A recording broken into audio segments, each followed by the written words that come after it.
Hi, welcome back. This is Bill R. from GoodKarma.net, author of Freedom Script. We're going to continue with our hunter-prey example. And as you may recall, we've already set up our Freedom Script and we've loaded a file, and this is the file that we're using for our little hunter-prey example. We already went over in our last video the implementation of the wait keyword. As we can see in our script that exists there. Wait, accept the value, how many seconds you'd like to wait. We're going to quickly go through move forward and move backwards in this video. I'm not going to go over again how to set up Freedom Script, just refer back to the setup video for that. So I'm assuming that you're set up with Freedom Script and you already have your wait function enabled.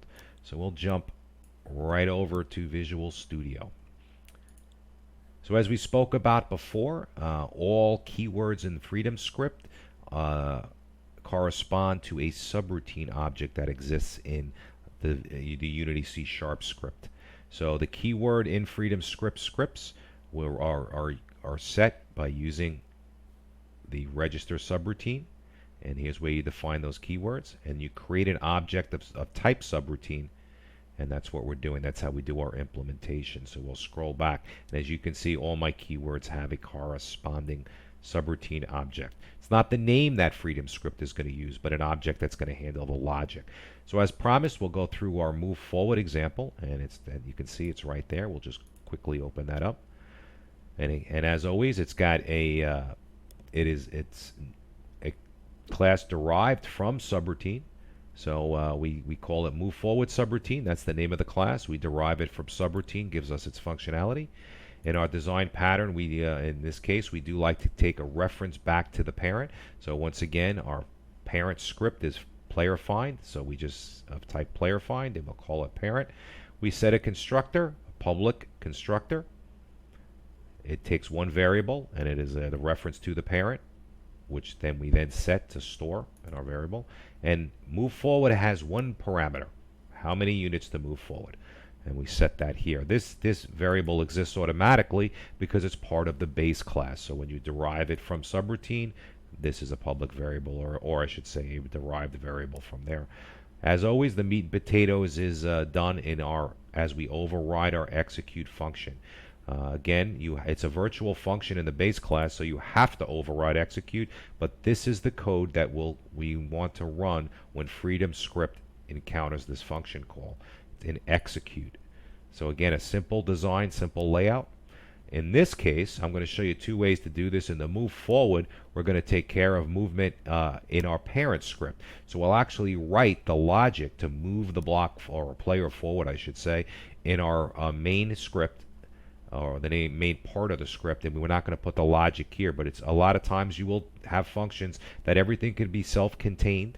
In this, in our case, we're going to jump to our regular parent script.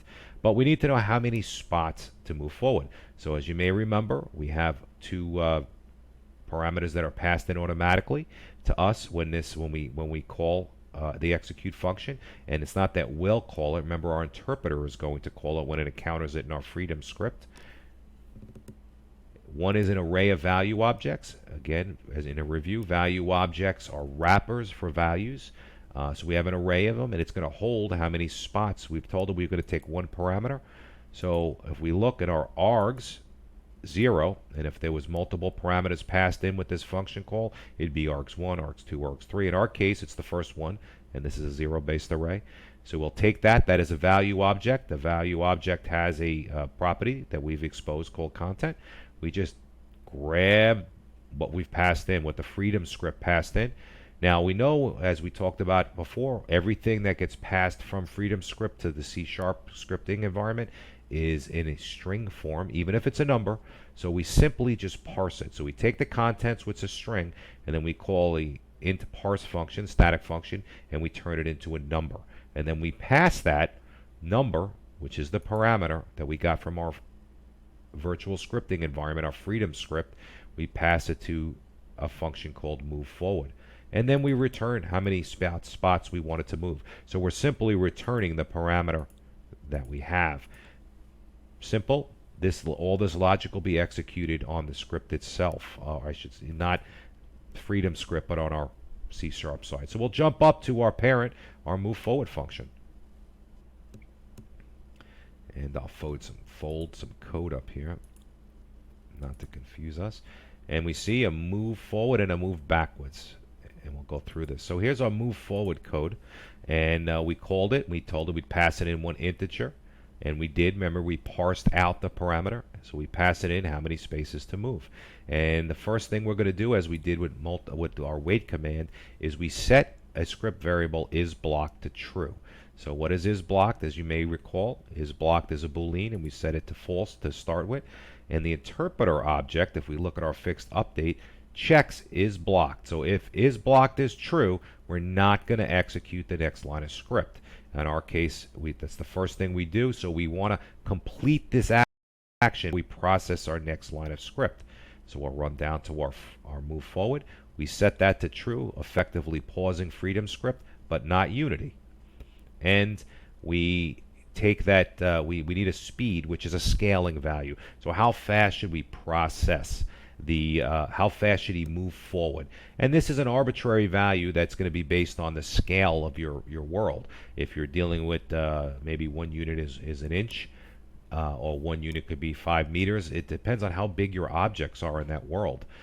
So it's an arbitrary value. I just take move and I divide it by 4 to give me a speed rating.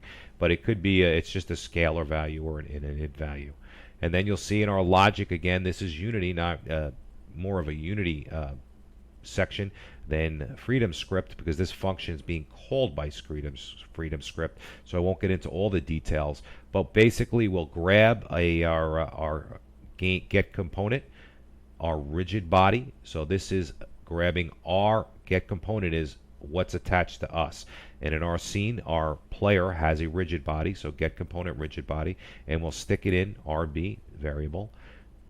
Then we'll create a vector 3, and we'll say, grab your transform the position that we're in right now, our position in the world, and I'm going to add to it a vector. So when you add 2 vectors, you create another vector. So we're going to take the way it's facing, and you do that by taking its transform forward, which you may remember in Unity is a unit vector, so it has a magnitude of 1, but it points in a particular direction. So we're going to take that forward.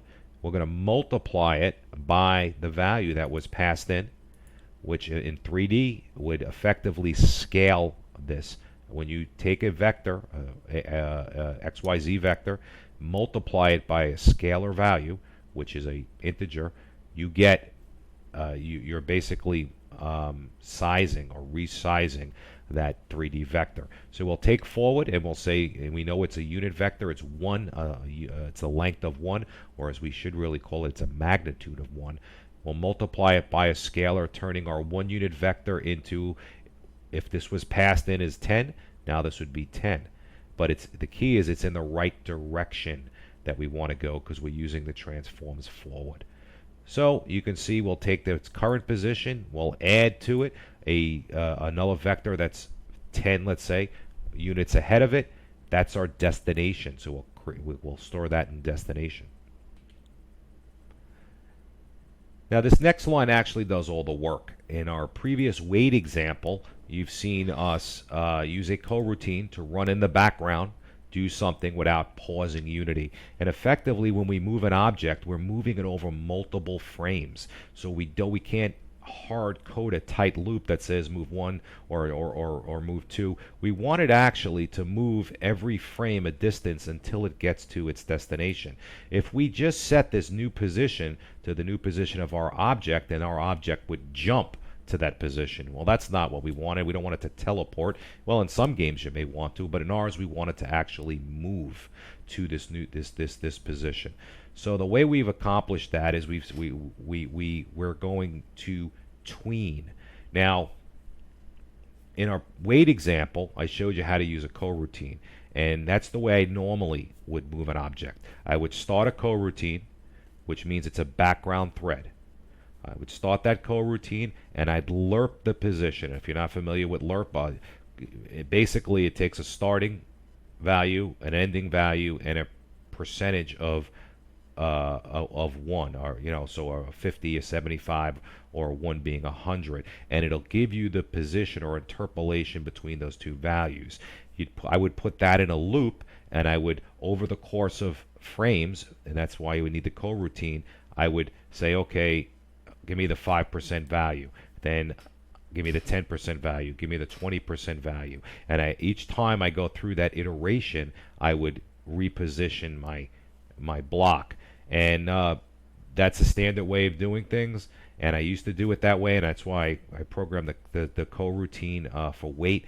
But then I came across a product that just made my life so much easier. So I don't like to use third-party products in my examples. I like to keep them very vanilla because I want you to concentrate on our project. But I came across a product called .tween, and basically what .tween does is it extends your C# objects. And it kind of enables this whole process of starting a coroutine and tweening or lerping between the values all in one function call. And it saved me so much time. I was so impressed with it. I don't know how I'd live without it anymore. So we'll jump to the web browser. Here is that .tween or .ween product, and it's in the Unity Asset Store. It is free, so I've decided to include it in our example. I can't speak enough about it. Basically, it just animates two values in the background, but it's perfect for moving things around, and it just saves a lot of typing and a code that you'd have to write if you're constantly creating coroutine functions and calling them and tracking what started and what stopped. Fantastic product. It's for free. I can't recommend it enough. So we'll jump back and you'll see some of the usage of this.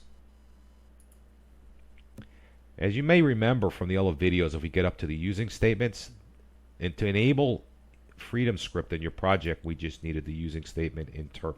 To enable, after you import the package for .tween, it has a DLL and some other files. You just import it anywhere under your assets. You enable this using statement, dg.tweening, and you're ready to go. And again, like I said, what we'll do is create extensions to your standard Unity transforms that allow you to tween, interpolate, lerp your object over multiple frames. And that's exactly what we've done. Now, normally this do move is not a function or a property that transform normally has in Unity. So again, we have our rigid body, which is our player, his transform, which is his position in local space. And now we have this new extension called do move. And it's very simple to use. It just takes a destination. So it knows where we are because we're talking about the transform. The destination, as you remember, we put together here. We're going forward so many moved units. So we set the destination. We set a speed. Again, it's an arbitrary value, how fast you want it to move. But in game logic, you may be changing that. And then it's got a property that on complete, it can accept a function call. It's a callback. So that's why, if you remember our tween callback unblock, all that does is unblock our script. And it's actually, here's the function right there. It sets isBlock to false. The first thing we did when we got in the function was set it to true. And when this line is all done, it's going to call this function. It's called a callback. And you can put anything you want in there. And there are many other parameters. This on complete callback and the ease of setting up the syntax is why I'm just in love with this product. But all it does is re-enable our freedom script. So as you can see, destination and the speed, it's all done in one move. This will slowly move our object through the game world on a forward-facing vector, and we created it here. And when it's done, call this function, which tells Unity, it tells our freedom script to continue execution. It's simple as that. Take a look at that code, and it should be pretty self-explanatory. If we didn't use the .tween extension, I would put a coroutine call here and have it executed in the background. It's so much easier to do it this way. So now, as you can see, I have a move forward and a move backwards function. I'm not going to do a whole nother video on move backwards. It is actually essentially the same function. But there's one difference in here. Now, Unity, when we created our destination vector3 variable, we took its position and we took its position here, and we've added it to another vector, which got us a new vector, which is our destination. When we wanted to move forward, we scaled the forward vector up, which is the transform forward, so it's the way you're facing. Now, in Unity, you don't have a transform backwards. What you do is you take the transform forward and you negate it. You multiply it by -1. You give it a negative sign.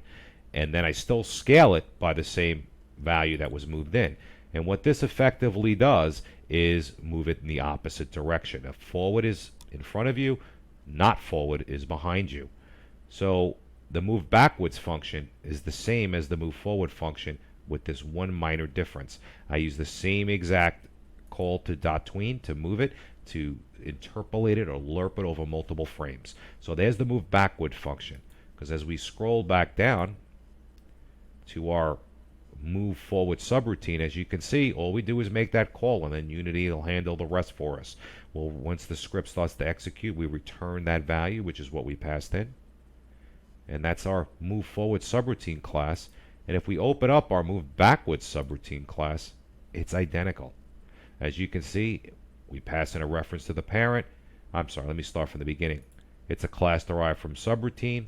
We plan on holding a reference to our parent. In the constructor, we accept and store the parent. It has one parameter. What's the parameter? How many spaces or units we'd like to move. We override the execute function. We get our parameters are in here in a value array. We'll take that, and instead of calling parent move forward, we call parent move backwards, and we return. And that's how you can move forward or back simply making that connection from Freedom script back to the subroutine object, back to the parent object to do the work. And that'll cover our move forward and our move backwards on our project. Please don't forget to visit goodkarma.net, www.goodkarma.net, for these quick start videos and other ones on our website. Thanks. It's Bill R. Good night.